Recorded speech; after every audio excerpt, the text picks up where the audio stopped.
வணக்கம். காலை நேர பிரதான செய்திகளின் ஊடாக நர்மதா சிறையில் முதலில் தலைப்பு செய்திகள். இலங்கையின் கைவினைப் பொருட்களை சர்வதேச சந்தைக்கு அறிமுகப்படுத்த புதிய திட்டம். நவீன டிஜிட்டல் கட்டண முறைகள் தொடர்பில் விசேட விழிப்புணர்வு திட்டம். கராபிட்டிய போதனா வைத்தியசாலையில் புற்றுநோயாளர்களுக்கு சிகிச்சை அளிப்பதில் ஸ்தம்பிதம். சூடானின் ஜனாதிபதி மாளிகை மீண்டும் இராணுவத்தின் வசமானது. இனி விரிவான செய்திகள்.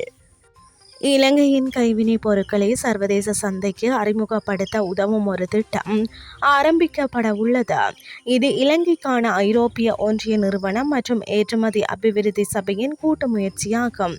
இலங்கையின் பாரம்பரிய கைவினைப் பொருட்களை சர்வதேச சந்தைக்கு அறிமுகப்படுத்துவதும் உள்ளூர் வடிவமைப்பாளர்களுக்கு உலகளாவிய வாய்ப்புகளை உருவாக்குவதும் இதன் நோக்கமாகும். நவீன டிஜிட்டல் கட்டண முறைகள் மற்றும் கையடக்க தொலைபேசிகளை பயன்படுத்தி டிஜிட்டல் பணம் செலுத்துதல் குறித்த விழிப்புணர்வு திட்டத்தை இலங்கை மத்திய வங்கி ஏற்பாடு செய்துள்ளது. இலங்கை மத்திய வங்கியின் ஆளுநர் நந்தலால் வீரசிங்க தலைமையில் இந்த செயற்திட்டம் இடம்பெறவுள்ளது. இன்றும் நாளையும் நுவரெலியா கிரகரி பாவி வாகன தரிப்பிடத்தில் இந்த செயற்திட்டம் இடம்பெறவுள்ளதாக அவர் குறிப்பிட்டுள்ளார். இதில் வங்கித்துறை, நிதித்துறை, தொலைத்தொடர்பு சேவைகள் சார்ந்த அதிகாரிகள் பங்கேற்க உள்ளதாக இலங்கை மத்திய வங்கி விடுத்துள்ள அறிக்கையில் தெரிவிக்கப்பட்டுள்ளது.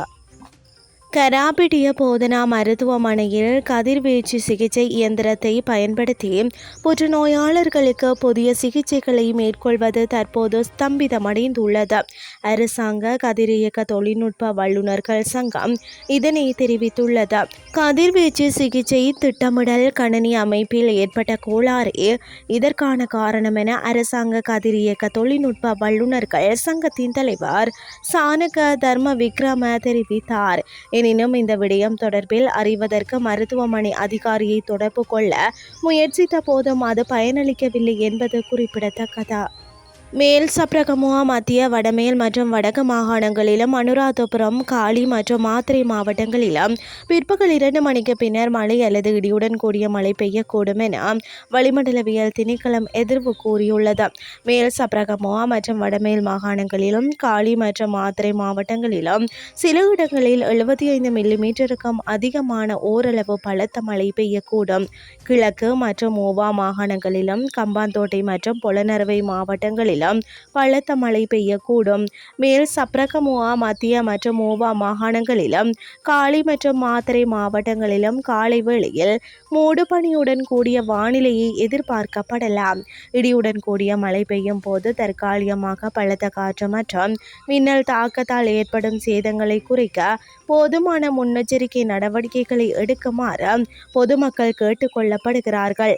இதேவேளை கொழும்பு உள்ளிட்ட பகுதிகளில் நேற்றைய தினம் இடியுடன் கூடிய மழை வீழ்ச்சி பதிவானது.